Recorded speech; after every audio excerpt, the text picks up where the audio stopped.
welcome back to where social anxiety meets poor decision making, and we all get to feel secondhand embarrassment together. Today's episode is packed with chaotic humor, some toe-curling misunderstandings, and just the right amount of why am I like this vibes. So grab your popcorn, it's time for some fresh TIFU stories!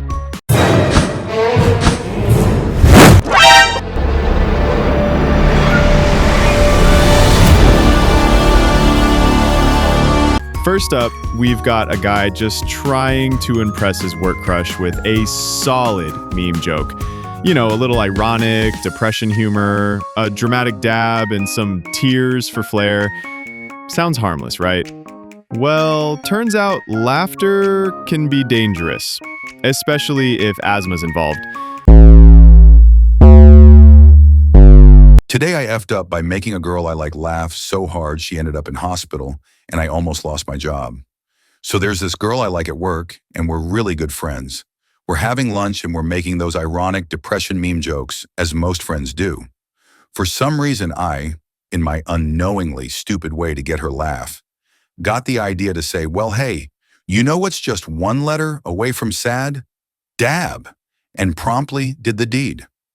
Also, I have ability to cry on demand, so I just stared stone cold her and let 2 tears fall down. She finds it funny. Extremely funny. So funny she drops to the floor and starts laughing her ass off. After a good 30 seconds, she starts grabbing her chest and coughing. I asked if she was okay when she starts wheezing and begins to convulse a bit. Freaking out and thinking she's having a damn seizure, I start to reach for my phone. And in the exact second, my manager randomly decides to come in and sees this big guy towering over this poor little girl on the floor. I only managed to cut off her impending rage by saying, I think she's having a seizure and I'm calling 911. Fortunately, I was able to explain to her what happened after the ambulance came. Turns out she has asthma and my joke caused a flare-up and was waving her arms to try to tell me to get her inhaler. Whoops. Bro just unlocked the secret ability to weaponize comedy. I mean, she nearly ascended because of a dab. Glad she was okay in the end, but I hope his next punchline comes with a health warning. Next up, we're heading to the wonderful world of job interviews, where nerves, silence, and poor gestures collide. Today I effed up by misinterpreting the CEO's arm gesture in a job interview and then locking arms with him as if we were best friends forever. Obligatory, this happened yesterday. The memory still makes me cringe and cry. I had a job interview with the CEO in person despite COVID. I was super nervous, as per usual, maybe even more than usual because I really wanted this job.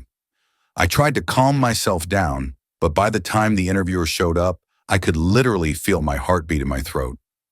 He 50-ish. Male walked down the stairs towards me in his nice suit, but stopped halfway down.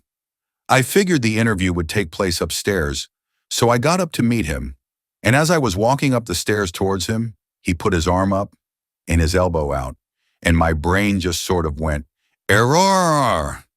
I suppose it could have only meant 2 things. It could have meant, A, please take my arm, milady, so I can escort you to the room as if we're strolling down the promenade together. Or B, please give me an elbow bump since we can't shake hands, which is really not an uncommon gesture at all in the Netherlands. So what did I do? Yes, I went with option A and I eagerly locked arms with this strange man that I'd never met before in my life, as if saying, yes, good sir, let's go for that stroll. And then we just stood there, arm in arm, halfway up the stairs, sheepishly staring at each other. I wanted the earth to swallow me whole. I just didn't know what to do next, and I don't think he'd fully understood what had happened, so neither of us moved. When he'd finally gathered his senses, he said, I meant to give you an elbow bump, after which I quickly put as much distance between us as I could and mumbled, right, yes, that makes much more sense, because it did, let's face it.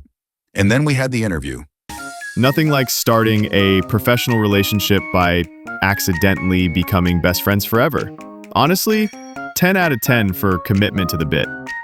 All right, now we've got a military-trained gentleman on a coffee date. Things are going great until she pulls out her pepper spray. Today I effed up by telling a woman at our first date that her pepper spray is useless. So this actually happened today, a few hours ago. So a friend set me up with this woman because she thought we have similar hobbies and a similar dark humor. We met today the first time for a coffee or tea.